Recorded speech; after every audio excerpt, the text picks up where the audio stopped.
session. Ladies and gentlemen, now we have concluded the inaugural session, and the day we have a lot of things coming up for the day. So now I would just like to share a bit about the pandemic, that we have definitely understood that pandemic has brought a lot of struggle for us, but at the same time, it has also taught us the importance and value of good health, and hence the infra and health infrastructure. Ladies and gentlemen, this session will bring a lot of new developments in skill, in healthcare, new technology, and IT infrastructure for better healthcare. Ladies and gentlemen, let's start our first session for the day, which is about future of health, technology, infrastructure, education. And for that, I would like to introduce our speakers for the session.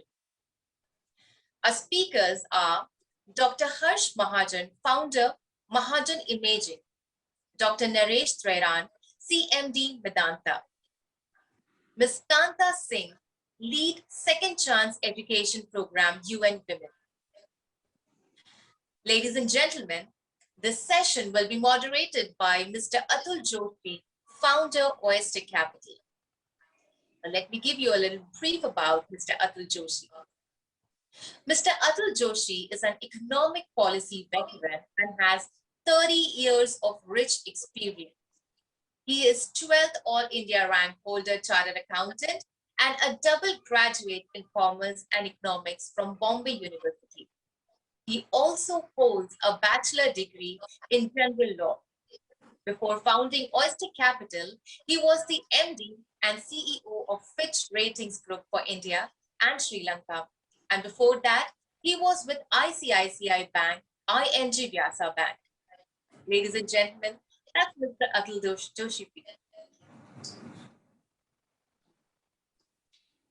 Thank you, Jinnat. Respected President IMC, Vice President IMC, other dignitaries on this digital platform, my fellow panelists, ladies and gentlemen. It's indeed a privilege to be here on this platform and to moderate the first session which we have. The names that we have on the panel, they really do not need an introduction. The names is the introduction. But as a part of the ritual, let me take this opportunity to briefly say a few words, whatever I can cover about their achievements. Let me first introduce Dr. Harsh Mahajan. He's the chairman of Center for Advanced Research in Imaging, Neuroscience and Genomics.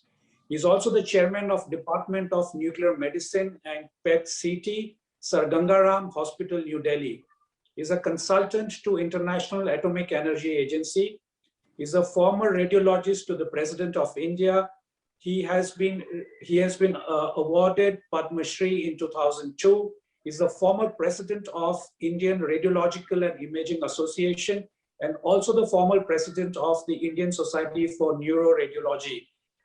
He has set up India's first MRI and has been accredited with bringing in several technologies to this country.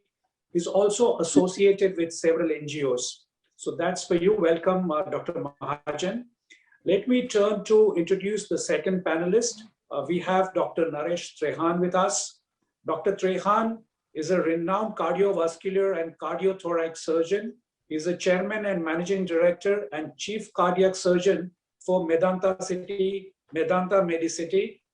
Dr. Trahan conceptualized, created, and managed Escorts Health Institution and Research Center for almost 20 years. He's a recipient of Padma Shri and Padma Bhushan. Dr. Trahan was the president of International Society for Minimally Invasive Cardiac Surgery in Minneapolis in US. He has received honorary doctorate from 3 prestigious institutions. Dr. Trahan, welcome to you too. Thank you. Let me turn to the third panelist. We have Kanta Singh. Kanta has 25 years of rich experience in management of women development programs. She has worked with national and international organizations to promote women in economy, sports, and politics. Her last assignment was with UNDP, where she has spent 9 years. She is the country program manager in UN Women India where she works in education, employment, and entrepreneurship for women. She is former national level volleyball player. She is also a Chevening Gurukul Fellow Program from University of Oxford. Welcome to you, Kanta, too. So let's start. Let's begin with our first session. The session is meant for about 45 minutes. We will have chance, I guess, for about 2 questions per panelist. And if we do get time, we will sneak in the third question and try and answer those. We might have, if the time permits, 1 or 2 questions from the audience. And let's start off. My first question will be to Dr. Mahajan, to you. The advancement in nuclear medicines and its usage for diagnostic and therapeutic purposes has been well established. The advancement in medicine for machine learning and interpretation of images is also undergoing a revolutionary change. How do you see the future of application of nuclear medicines, especially in the fields of oncology and in cardiology? And what further can be expected with embedded artificial intelligence enabled image interpretation and research in this field? Over to you, Dr. Mahajan. Thank you very much, Mr. Joshi, for having me on this very eminent panel. Now, nuclear medicine, when it started, it used to be called, in jest, as unclear medicine, because the images were like weather patterns and it required really a lot of diligence and some approximation to be able to determine what was wrong and where the abnormality was. But since those early years, we've come a long, long way. And today, nuclear medicine, both using gamma camera techniques, which do a thyroid scan or a bone scan, kidney scan, and even a heart stress thallium, which Dr. Trahan is a big proponent of. Apart from this, in the early 2000s, in the PET-CT, and that has been the one technology which has actually galloped and overtaken all others in the advancement in the last 20 years. And most of these techniques are used for diagnosing cancer. And, these are specific isotopes which go to specific targeted cells of the body. And because of that, when these cells become abnormal, we can actually have, isotopes which will go specifically to one type of tumor, say a prostate cancer. Just for example, there is what we call a PSMA PET-CT, prostate specific membrane antigen. So it will only go to prostate cancer cells and not elsewhere. Similarly, there are other isotopes. One of them is FDG, commonly used in PET-CT, which is highly sensitive, but not specific. Many times we have patients where we find a lymph node in the neck.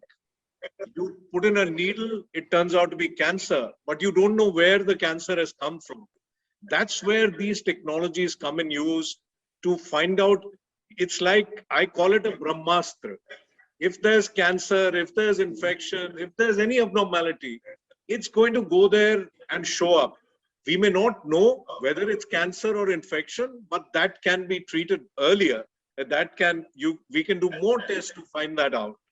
So in these 20, 25 years, from being a pariah in medicine, this has become the mainstay of medicine. And where nuclear medicine is playing an increasing role is also in therapy, in treating cancers. For thyroid cancer, we've had radioiodine therapy for decades. But now we have targeted, isotopes, just as they go to specific cancer cells and we diagnose them. Similarly, if we increase the dose of radiation, they go to those specific cells and kill them. And that's how they've become very important. And I think the next decade actually belongs to theranostics, which is what this field is called. Now, a word about, machine learning, artificial intelligence, deep learning. And this, ever since deep learning was discovered or invented, let me say, in 2016, there has been a increasing use of this in this research mode, in research and development. And it has been possible because of the exponential increase in computing power. And each one of us carries a supercomputer of old in our pockets now. That's so, because of this increase in computing power, our imagination and what we want to do is we are now able to put into practice. And today, in the field of radiology and imaging, which is digital, we can actually read chest x-rays, read CT scans on their own. Just the computer does it. Of course, still it hasn't reached a stage where it'll be in day-to-day clinical practice, but our own division, Caring, the Center for Advanced Research in Imaging, Neuroscience and Genomics, in-house, we've developed a platform which can be used for validation and deployment. And I'm very happy to say that this is currently being used at the Harvard Medical School, at Mass General. It's being used in Stanford. It's being used in Emory. It's being used in Thomas Jefferson, and in several institutions in this country, in Brazil, in England. And so this is the sunrise sector. This is where medicine is headed.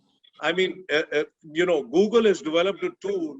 You take a picture of the eye, and from that you can guess whether this person has heart disease or not. That's where we are reaching. So these are huge sectors, and you'll hear much, much more in the years to come. Thank you very much. Fantastic, Dr. Mahajan. You have given superb insights into. So what I see is that going forward, nuclear medicines are going to play a phenomenal role in the way the treatments happen. Targeted cure for cancer cells and using machine learning, artificial intelligence, deep learning, and that could be a new way the education could play a role. You know, the kind of opportunities that could arise for the future youth, this is something that they really need to think about. Thank you very much. Let me turn to you, Dr. Trahan. We talked about the impact of nuclear medicine on oncology, and you know, as Dr. Mahajan mentioned about, you know, talking about heart disease just by looking at a picture of the eye. If I look at cardiac related issues, this is the largest claimant of deaths in the world. Nearly 1/3 of the medical deaths happen because of cardiology related issues. And last year, the numbers say that about 1.8 crore people in the world died because of cardiac issues. And the American College of Cardiology mentioned that 52 crore people just in last 1 year, 2020, suffered something or the other related to the cardiac issues. If you look at the amount of investment that has gone into compared to any other field, I think cardiology stays at number one, given the issues that it has. Now, I would like to understand from you that in terms of the, you know, we moved from, let's say, having a cut across the chest to a minimal invasive surgeries. Today, where do you see the next technical innovation, especially in respect of the cardiac field, whether it is diagnostic of cardiac problems or cure or surgery? Where do you see is the next innovation in technology for cardiology? And very important is that how do you see that this new technology would be available to a common man, especially in India? Over to you, Dr. Trahan. So Dr. Mahajan has very succinctly laid out the lay of the land of the diagnostic revolution that's taken place over the last 20 to 30 years. And it has really been a huge contribution to medicine. But on the two ends of that is one, the stethoscope and the physical exam, which we should not forget, because this is a common trap to fall into, to just be reading diagnostics. If you do not use your clinical skill, if you do not use your diagnostic skills, these can be dangerous in the sense you can be misled. So it is a tool in the middle of the whole and improving and made such a huge stride for medicine, because our success rates of diagnostics there has been invaluable contribution of radiology, nuclear medicine, all the other attendant technologies that have made it possible to reach where we are. Cardiology by itself, as you have said, is one of the most prevalent diseases, yes. And unfortunately, in India, we are one of the most affected nations. Our rate of coronary artery disease is a minimum of 8 to 10%. Some estimates go up to 12, 14% also. And it is all pervasive. It used to be that it's a rich man's disease. That's not true. It's at every level, at village level, doesn't matter where you are. There is a very sort of propensity where we don't know what. We suspect it's genetic, coupled with many other things that we do, that's causing the disease. So when we come to the combined power of diagnostics, AI, deep learning, as we talk about, these are all terms that have made it possible for us to recognize algorithms.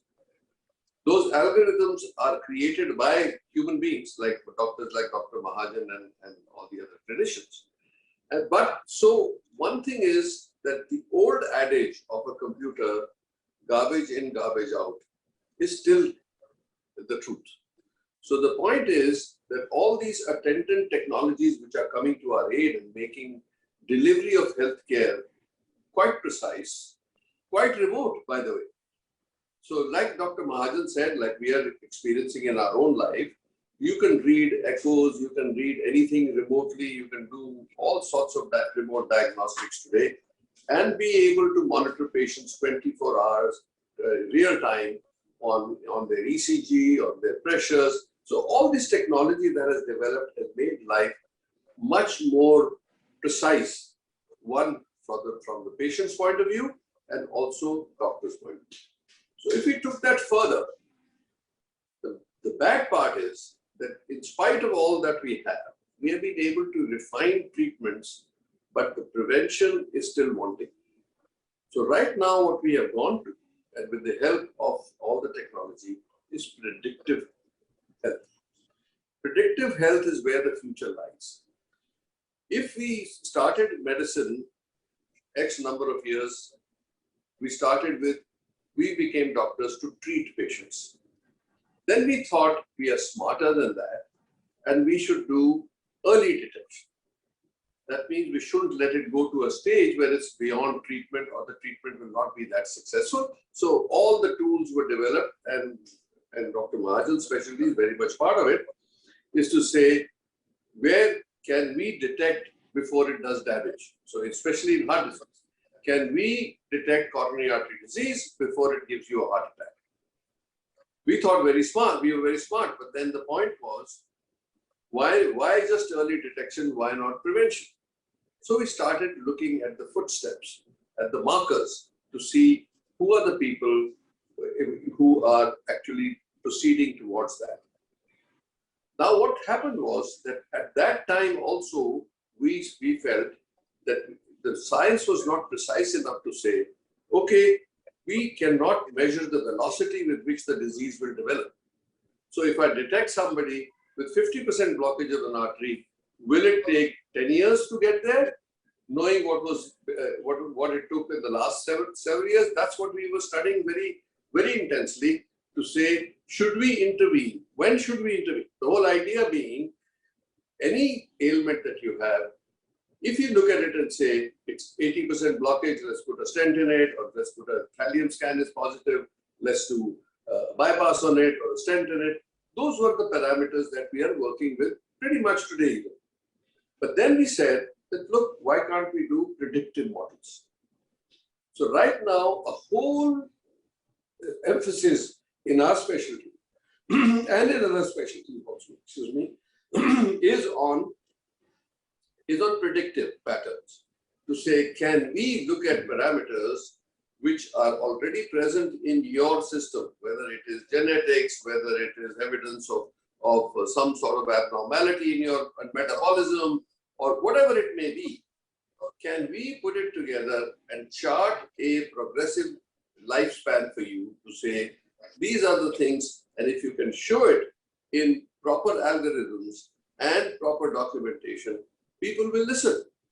Our biggest challenge was when we said cholesterol is bad, we said if you tell the whole world do not eat ghee, butter, all that junk food, nobody is going to listen because they're not going to deprive themselves. But if we could pick out those people who are vulnerable in all our learnings, they would listen because you'll be able to demonstrate to them that they are on the path of accelerated disease. So these are the things that have happened in our specialty.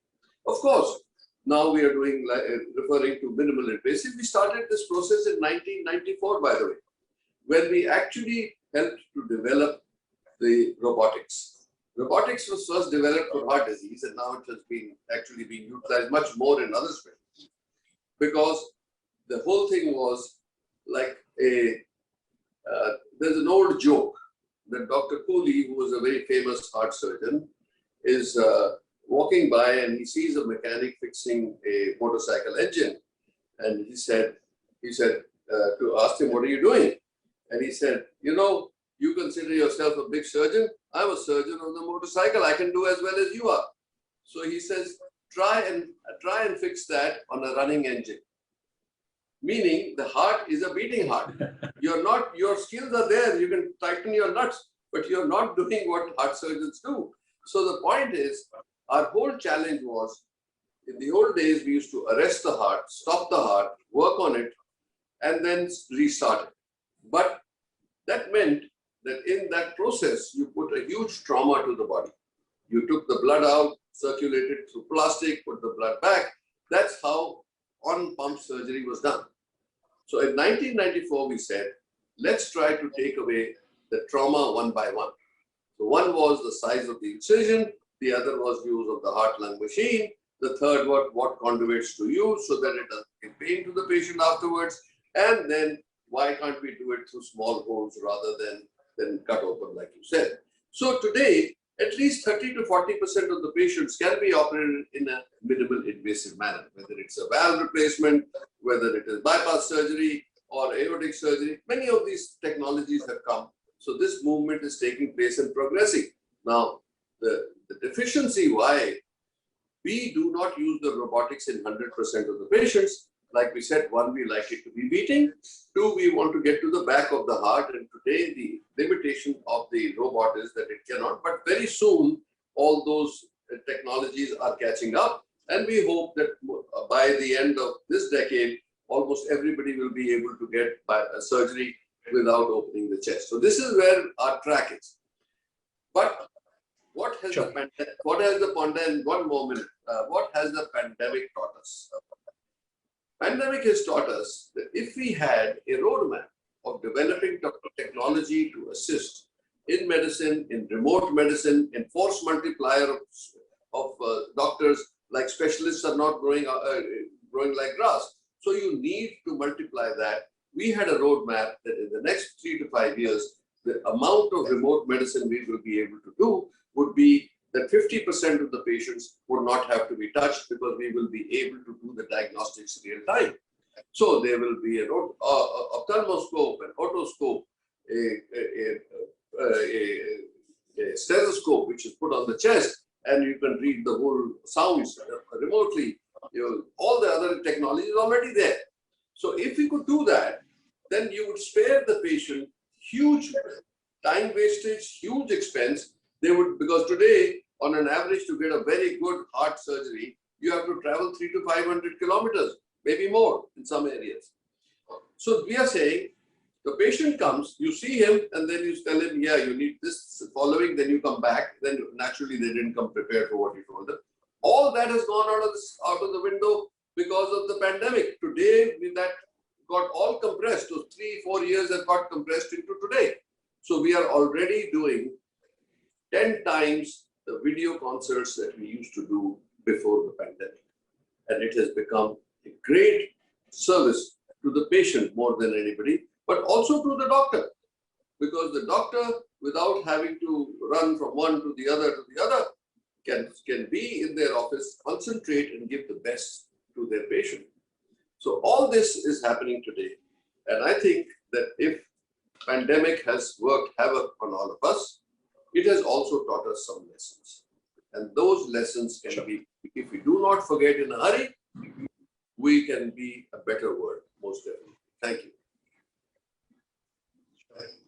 Sure, I understand what you just said. So there are three takeaways from my perspective.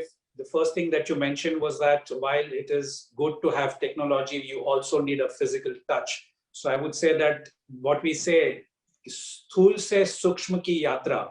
So you need to touch the stool or the gross, the body, and use the equipment, diagnostic, and read them and then treat them. That's first thing. The second thing you mentioned very truly, which I think Mr. Junaid Ahmed also mentioned, is the preventive healthcare, which is also a very good point. And a lot of research is happening. As you said, you can't be trigger happy to say 50% blockage, can I just go and operate?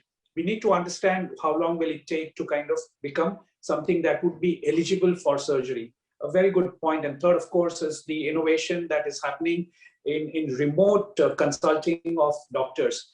But all of this does require a lot of back-end manpower.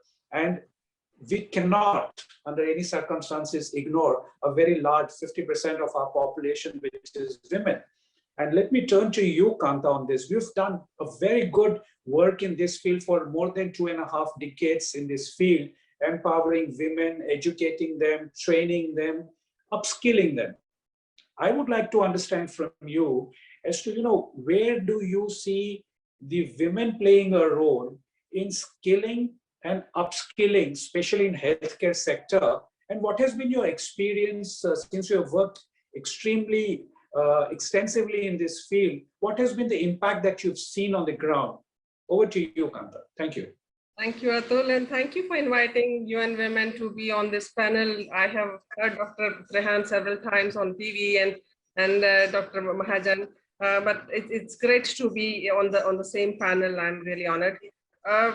See, first of all, let me just start by saluting all the healthcare workers who have been stressed beyond limits for last 1 year, and all our prayers, all our heartfelt thanks go to them, and they have been doing tremendous job at the cost of their own health, which is amazing. And that's how we all need to look at. They are not thinking about their own children. I've seen photographs of nurses, I've seen photographs of doctors just exhausted and sitting on the beds.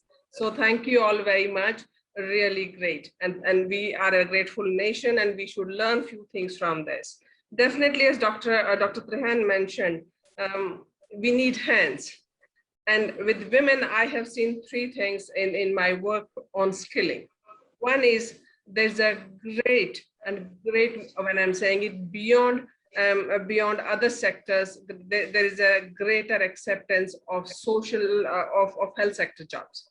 So that is one thing, which is wonderful for women, because in any case, they are involved in the caregiving work at home as well. So within the families, within even the remotest parts of the country, say Odisha or Bihar, you can go to Kishanganj in Bihar, and families are willing to send their daughters for training to Himachal Pradesh, for example, in Baddi.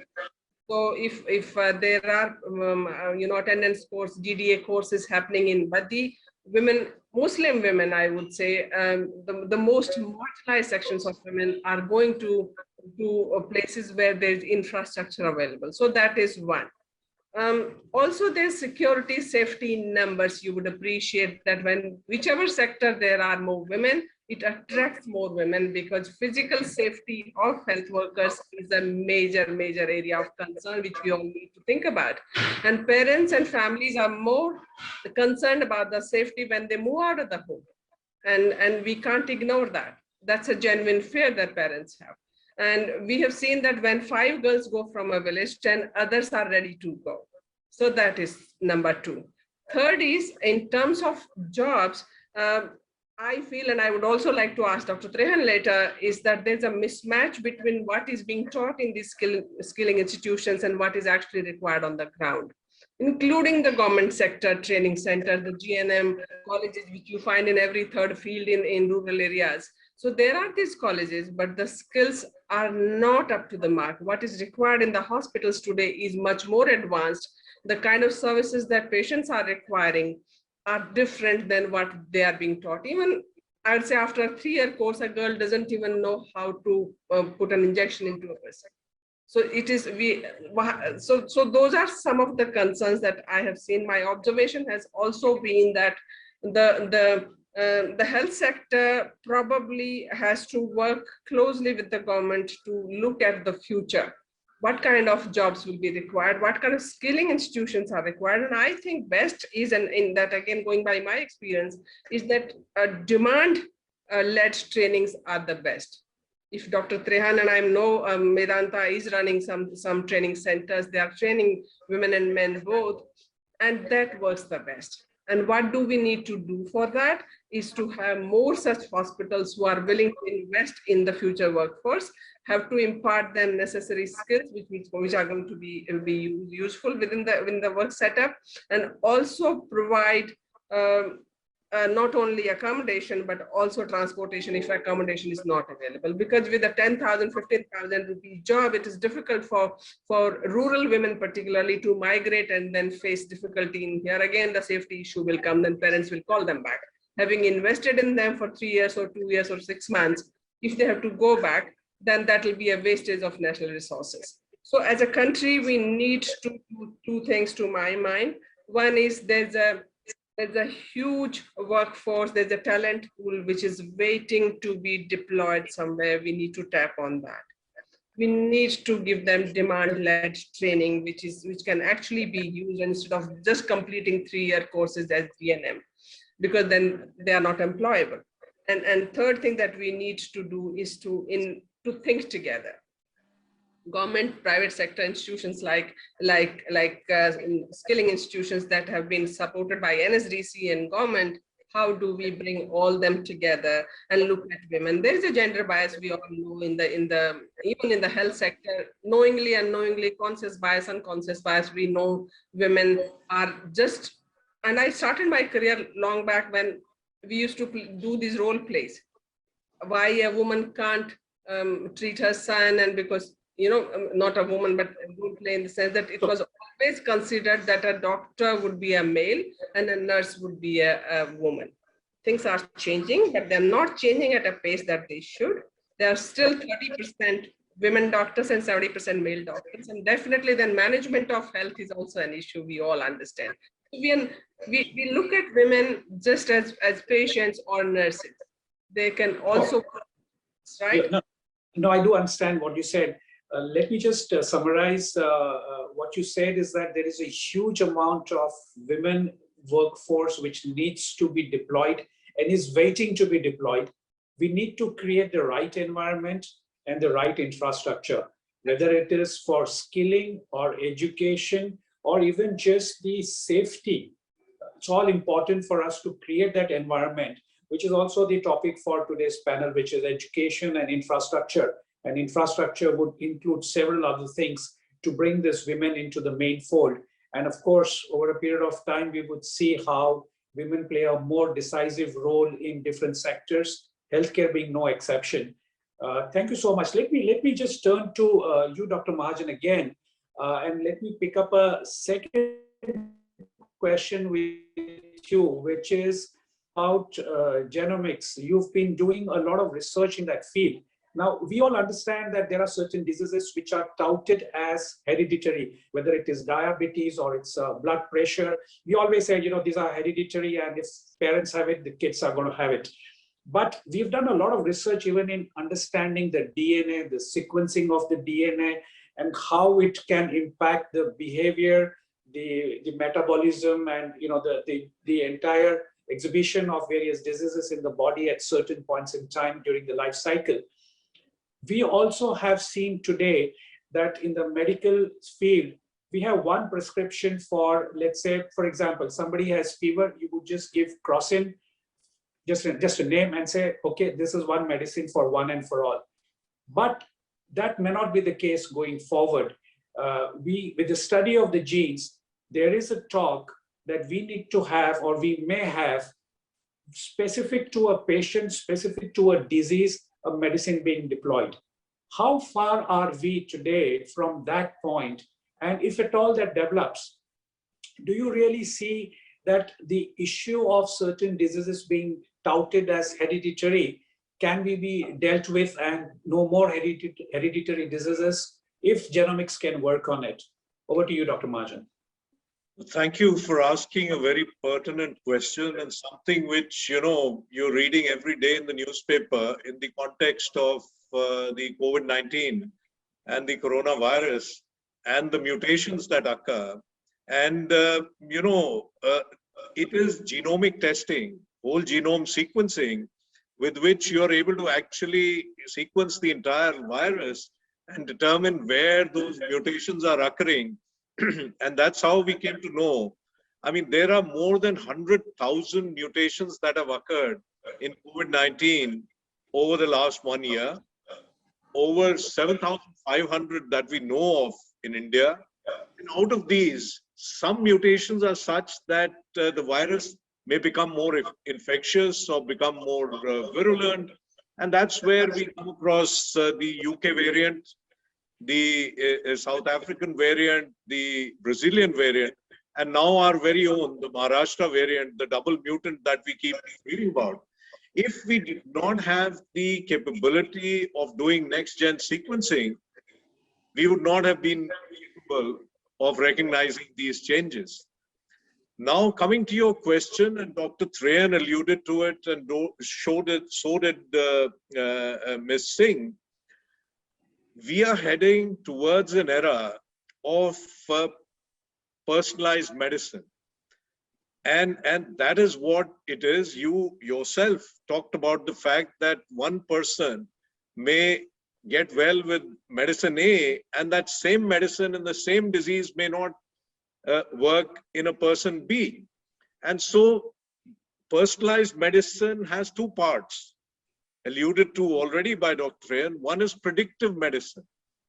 So that is where genomics comes in. We know that the body is affected by our genetic makeup, and more over the last few years, ever since whole genome sequencing was done for the human being, we are realizing that not only heart disease, not only diabetes, not only dementias, but so many cancers have a genetic predilection. And that's where genomics currently in predictive medicine is playing a role. So Dr. Trahan also alluded to the fact that don't lose sight of the clinical features. Don't, leave your stethoscope in the car. That's also very, very necessary. And the history, when we take of the disease, when did it start? How much is the fever? Is there increased heart rate and all that? We also need to take the family history. Very, very important. And we know it. Every day when you go to a doctor, he says, "Aapke mother ko to nahi tha." When it's a lady with a suspected breast cancer, or anyone who goes with hypertension or heart disease, this question is asked. So what are we trying to ask? This is exactly, we are asking the genetic predilection and the predilection in the family, and genomics and whole genome sequencing is what is able to actually decipher that. In a family with a lady having breast cancer, it becomes very important to see that her siblings and her daughters, do they have a mutation which is called BRCA1 or BRCA2, which may make them at much higher risk of developing breast or ovarian cancer. We have this famous, movie star of the West, who actually came out in the open and said, "I had 80% chance of developing breast cancer." So just to preempt that, she actually had both breasts removed and replaced by implants. and this actually brought home, and this is about 6-7 years ago, how the advancement in this field was happening. So this is predictive medicine. The question that someone who has no problem asks today is, do I have cancer now? What can I do to determine that? And what is my chance of developing cancer in the future? So for answer to the question about do I have cancer now, we have imaging techniques which are suited for any and every part of the body.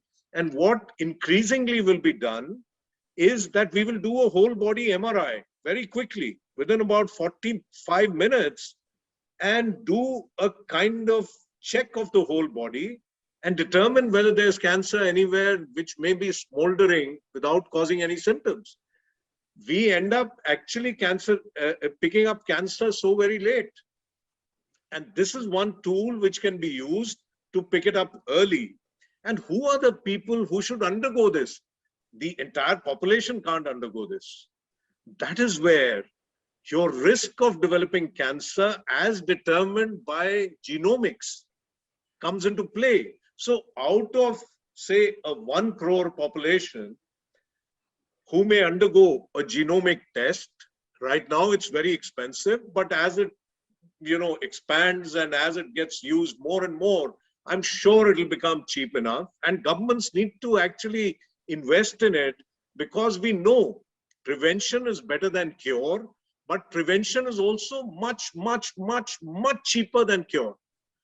So suppose these 1 crore people hypothetically undergo a genomic test, and out of them then we pick up 1 lakh or 10,000 who are at higher risk because of their genomic profile, then only these are the people who need to undergo at regular intervals, maybe once a year, once in 2 years, as the case may be, imaging to pick up the cancer as early as possible, because once picked up early, it can be cured.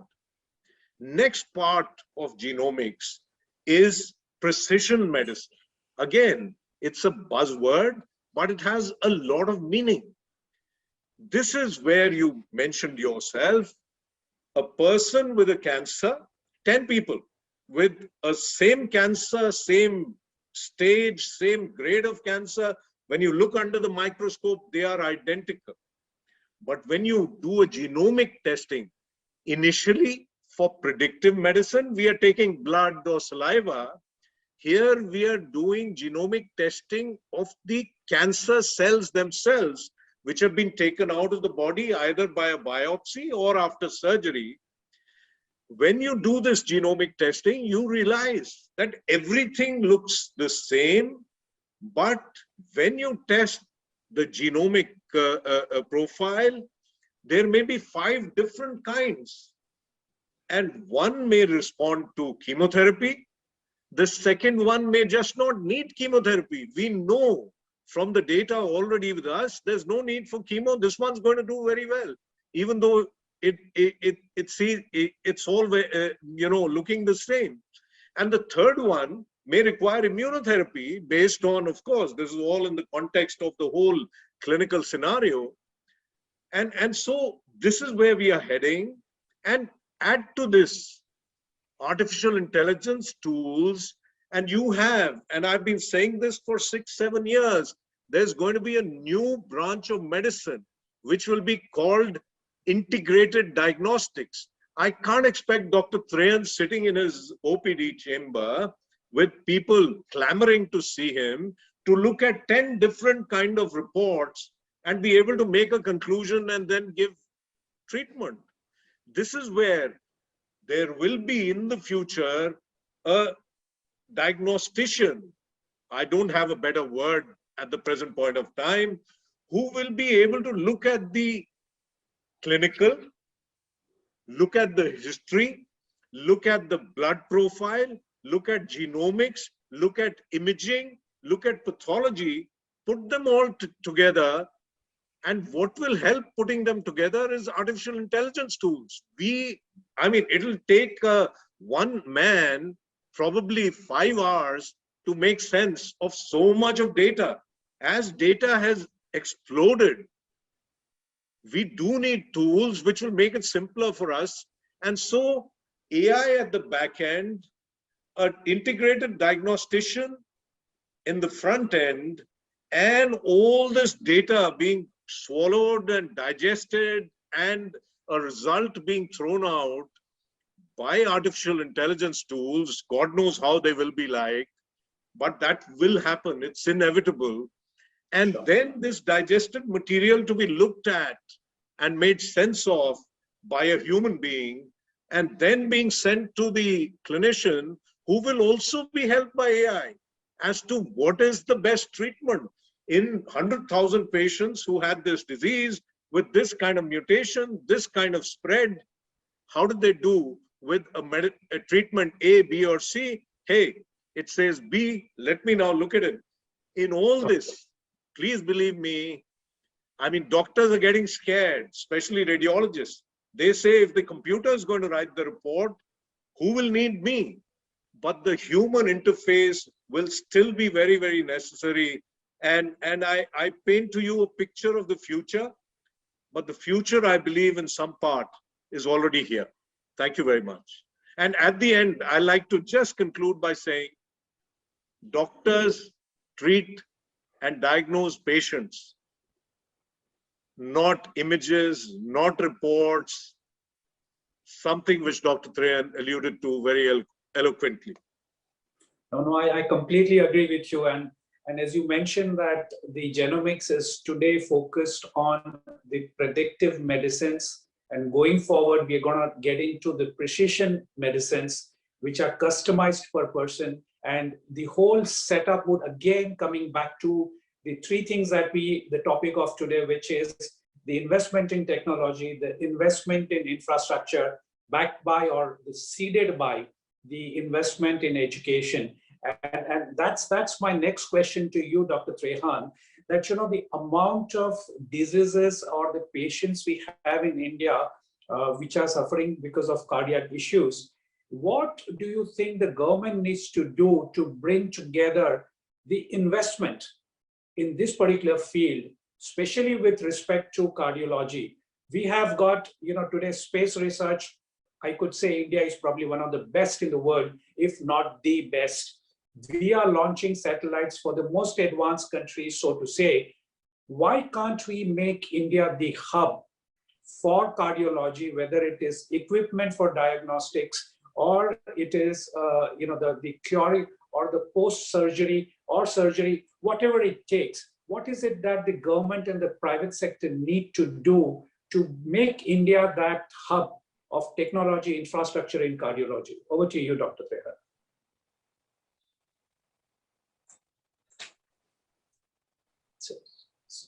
So you mute, sir.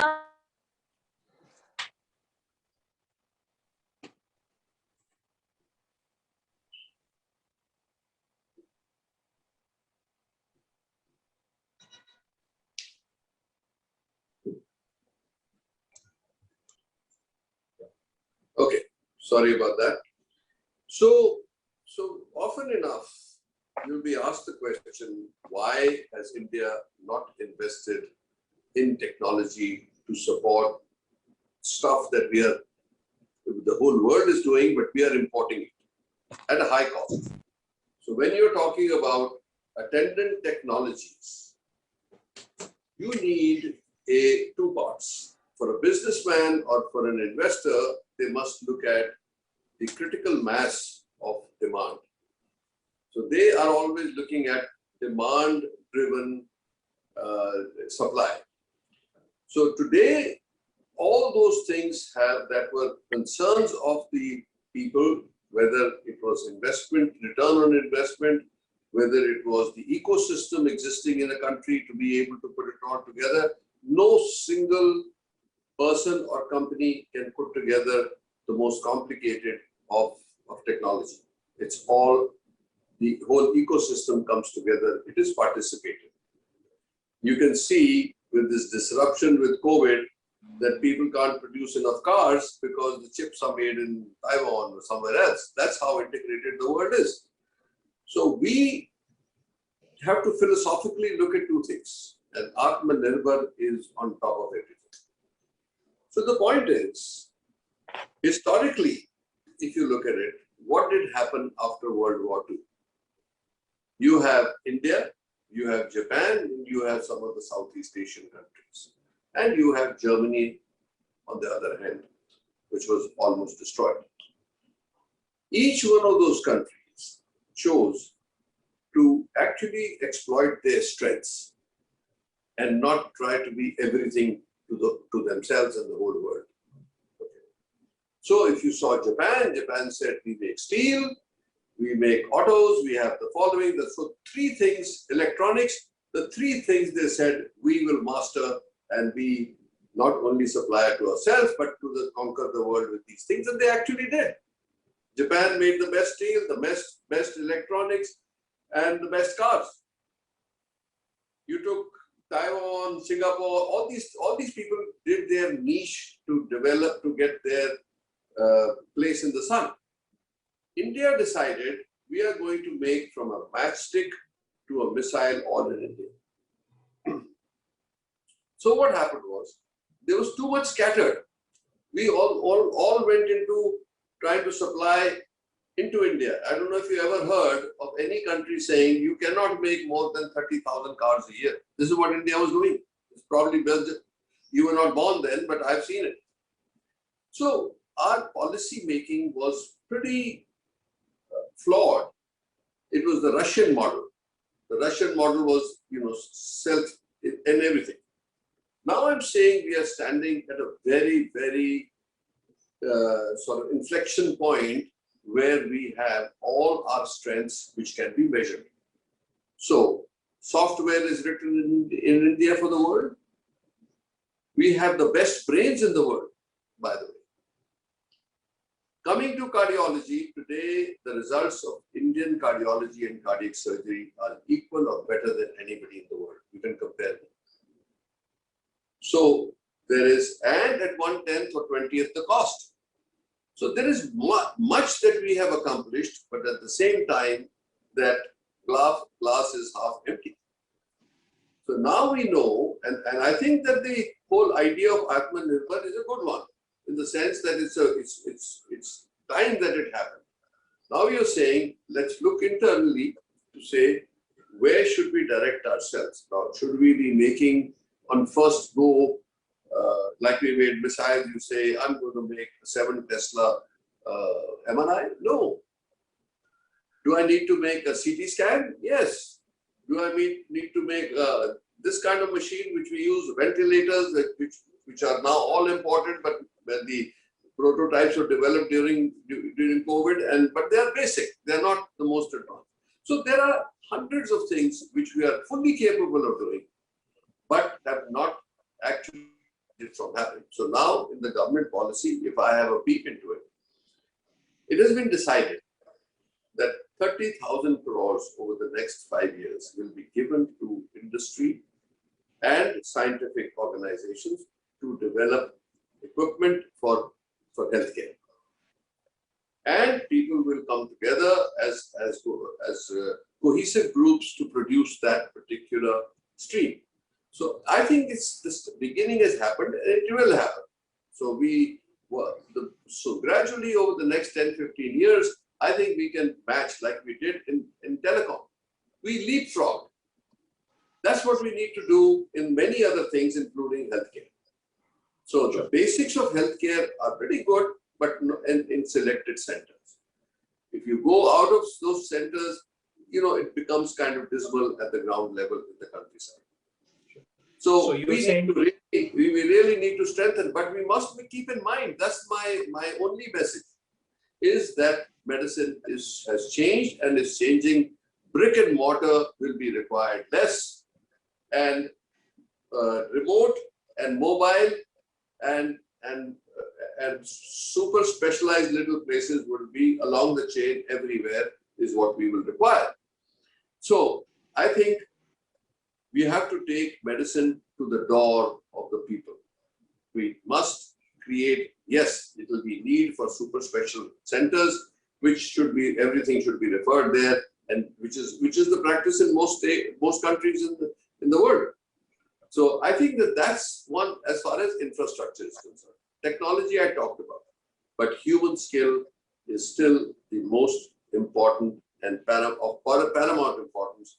And Ms. Singh, Kantaji, thank you. You flagged many issues. So healthcare is one issue. The provider end, where majority are women. We have 3,500 nurses and we have 800 doctors. Out of those, 30 to 40% are women. So there is an equalizer happening. It's a great profession for women to be, because they have patience, they have compassion, they know how to take care of. We are not able to be as gentle as women can be in handling situations.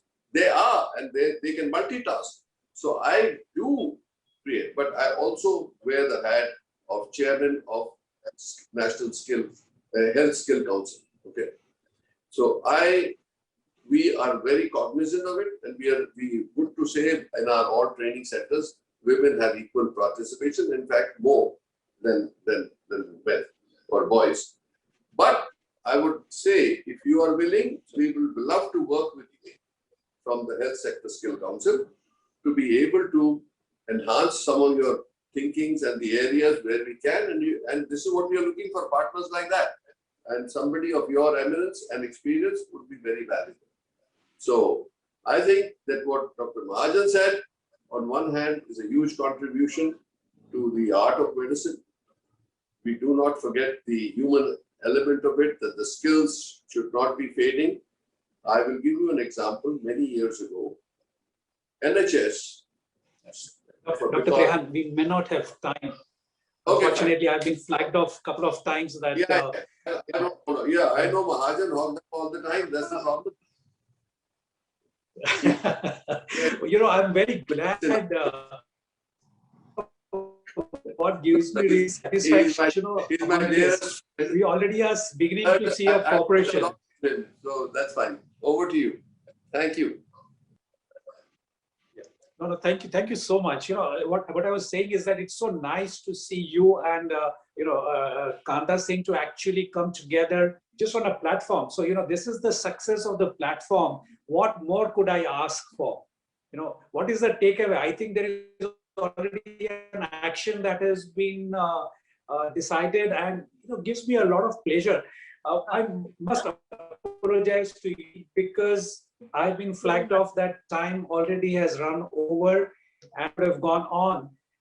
But if you want to just take 2 minutes in making any points, especially working between yourself and the hospitals, the women and the hospitals, just about a couple of minutes.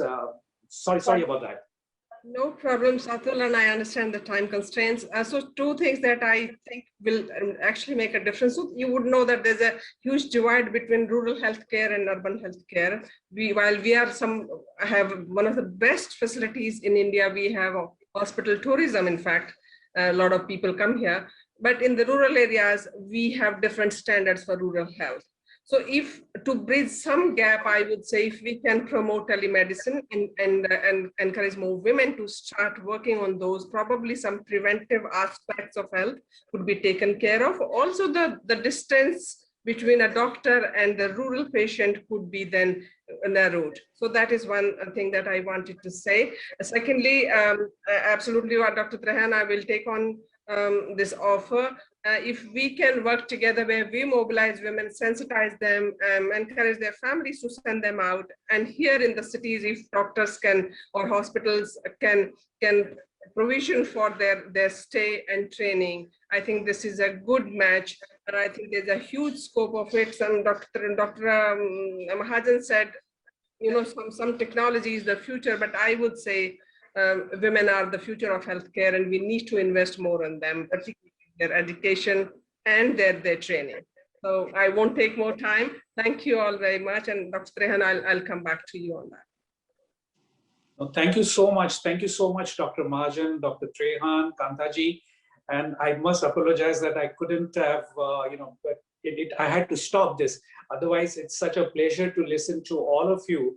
And, such an integrated approach that we have learned about all the three aspects, technology, but there's human being behind the technology.